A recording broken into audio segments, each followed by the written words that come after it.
नमस्कार सभी को। प्रभु से प्रार्थना करते हुए सभी की ज़िंदगी खुशहाल हो, सबको दीर्घायु हो, सबको आरोग्यमय जीवन मिले और सभी सुखी हो, सुखमय जीवन जिए। यही प्रार्थना हम रोज़ करते हैं और इसी प्रार्थना के साथ साथियों हम अगली कड़ी के ओर चलते हैं। आरोग्य यात्रा की ये सारी कड़ियाँ हमने देखी। करीब 30 कड़ियों में हमने देखा कि किस तरह से हमारा आरोग्य जतन किया जाता है, रोगों का परीक्षण कैसे किया जाता है और रोग क्यों आते हैं, कहाँ से आते हैं। बहुत से हमने प्रकार देखे। आपने सभी ने बहुत उसे सराहा, बहुत प्रोत्साहन दिया हमें, इसलिए मैं पहले ही धन्यवाद करती हूँ। बहुत आपने सब्सक्राइब भी किया, लाइक किया, शेयर किया। इसी तरह से आप सभी को ये लिंक जो दी है ये सभी को आप भेजिए ज़रूर। ये ज्ञान को हमें बांटना है। आज फिर से मैं जो भी नए हमारे दर्शक हैं उनको भी कहना चाहूँगी, और इससे पहले कि हम आयुर्वेद यात्रा की अगली पड़ाव पे चलते हैं और नया ज्ञान थोड़ा सा जानकारी पाएंगे, मैं थोड़ा सा ये कहूँगी कि हमारे ओम सिद्धि चैरिटेबल ट्रस्ट की ओर से ये जो हम प्रयास कर रहे हैं, आयुर्वेद शास्त्र, निसर्गोपचार शास्त्र, योग शास्त्र, अध्यात्म शास्त्र, ये सभी की एक जीव करने के बाद जो एक आयु बहुत सुंदर बनाने की हम कोशिश कर रहे हैं, गागर में सागर लाके हम समाकर आपके सामने रखने की कोशिश इसलिए कर रहे हैं कि ये जो सर्वसामान्य जनता है, जो भी सभी लोगों को ये तकलीफ़ है आज जो हम देख रहे हैं कि एक विषाणु पूरी दुनिया को आज हैरान कर रहा है। इससे पहले भी कई विषाणु आए, आज भी है, जीवाणु हैं जो तकलीफ़ देते हैं। तो इससे अभी हमारे बचने का उपाय क्या है, यही हमें देखना है। दुनिया में रोग तो आते रहेंगे, व्याधियाँ आती रहेगी, लेकिन वो आप तक ना पहुँचे, वो आपको छुए ना, आप उनकी पास जाओगे तो भी आपके अंदर वो प्रविष्ट ना हो।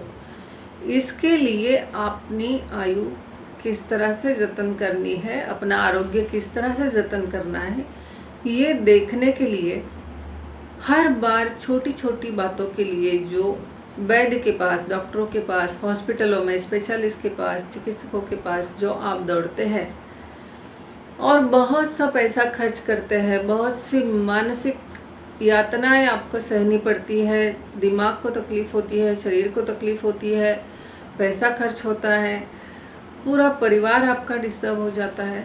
और इतना करने के बाद भी कभी कभी बहुत बार ऐसे होता है कि सब कुछ सब जगह जाने के बाद भी कोई निदान नहीं होता और आपकी व्याधि वैसे की वैसे ही रहती है या तो आगे ज़्यादा बढ़ती है।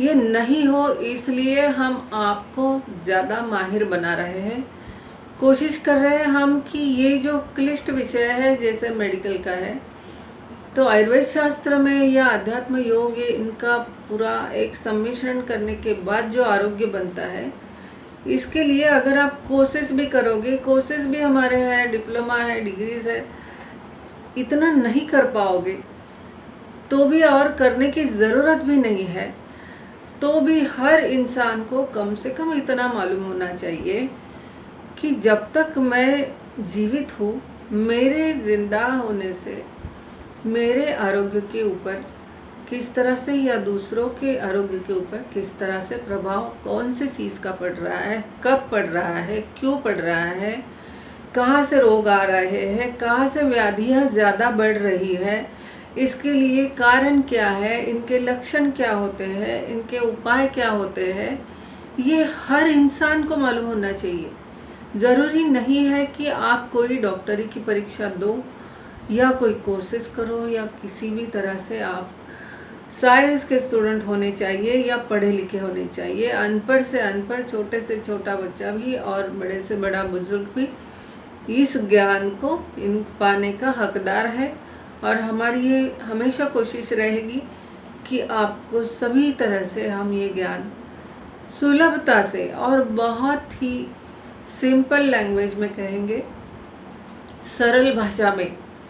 कहीं भी आपको मेडिकल लैंग्वेज की या किसी भी तरह का क्लिष्ट जितने सूत्र है या जो ग्रंथोक्त भाषा है उसमें आपको ना अटकाते हुए या उसके कारण जो आप इस विषय से भटक जाते हो या अपनी आरोग्य की ओर भी आप ध्यान नहीं दे रहे हो, इसलिए कि जब ये पढ़ने जाते हो, इसका ज्ञान पाने जाते हो तो एक क्लिष्ट स्वरूप में ये पाया जाता है।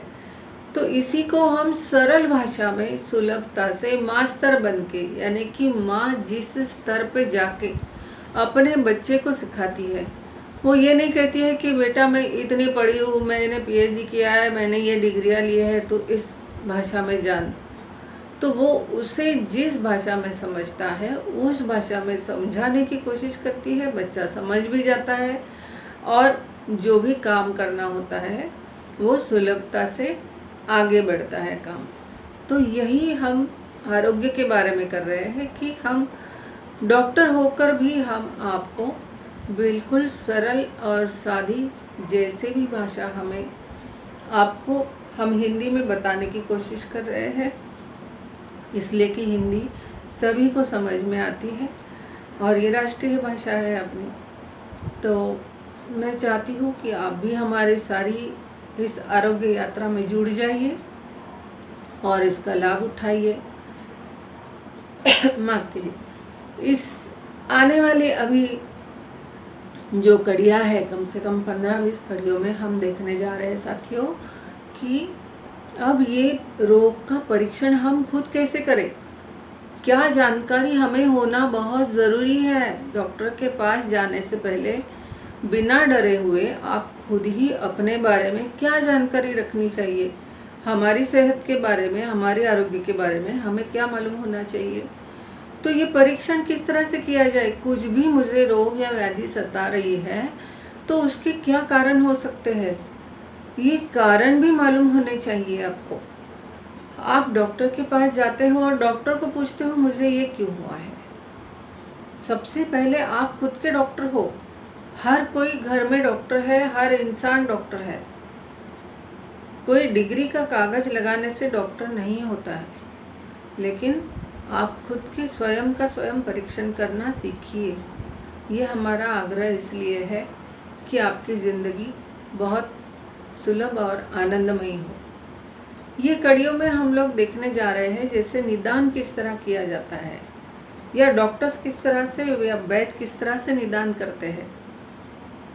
इसके बाद जो रोग होता है वो रोग किस तरह से एक ही दिन में, एक पल में नहीं आता है। तो ये रोग किस तरह से कौन सी क्रियाओं से गुजरता है, कौन सी काल से गुजरता है, कौन सी स्टेजेस से वो आगे बढ़ता है। ऐसे कभी नहीं होता है कि अब एक क्षण में एक रोग आया और उसका विकृत स्वरूप एंड में हो गया, ऐसे नहीं होता है। हमारी असावधानियों की वजह से, हमारी अज्ञान की वजह से और हमारे आसपास के लोगों की या परिवार के लोगों की भी अज्ञान की वजह से हमें ये भुगतना पड़ता है। कोई व्याधियाँ जिंदगी भर के लिए मरते दम तक भुगतनी पड़ती है। तो ये नहीं होना चाहिए। इसलिए जो हुआ सो हुआ, इससे आगे जो हुआ है उसे हम ठीक कैसे करें और जो नहीं होगा इसकी हम लोग सावधानी कैसे लें, ये हम अगली कड़ियों में देखने वाले हैं। और अष्टविध परीक्षा यानी कि किस तरह से परीक्षा की जाती है रोगों की, ये भी हम देखेंगे।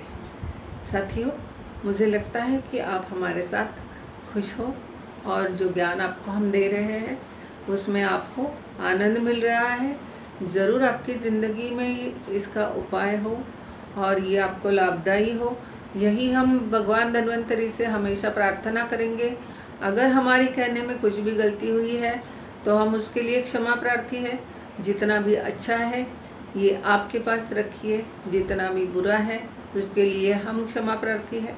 लेकिन हमारी कोशिश हमेशा यही रहेगी कि हम आपके पास अच्छे से अच्छी ज्ञान और अच्छे से अच्छे आरोग्य के लिए आपको किस तरह से सजग करेंगे और किस तरह से आप खुद भी एक अच्छे डॉक्टर बनोगे।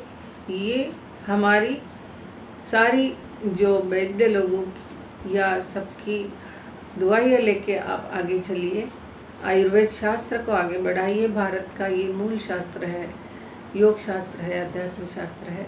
ये संयोग को आगे लेके हम चल रहे हैं।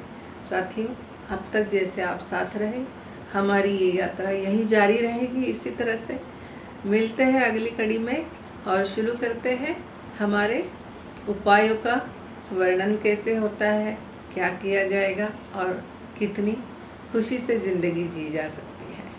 अगर आपको अच्छा लग रहा है हमारा, ज़रूर शेयर करते रहिए, सब्सक्राइब करते रहिए, लाइक करते रहिए और बेल आइकॉन को दबाना नहीं भूलिए, क्योंकि जो भी कड़ियाँ आगे दिखाई जाएगी आपको ये बार बार मिलता जाएगा। और सभी को फिर से एक बार शुभकामनाओं के साथ अगली कड़ी की ओर चलते हैं। बहुत बहुत धन्यवाद सभी को।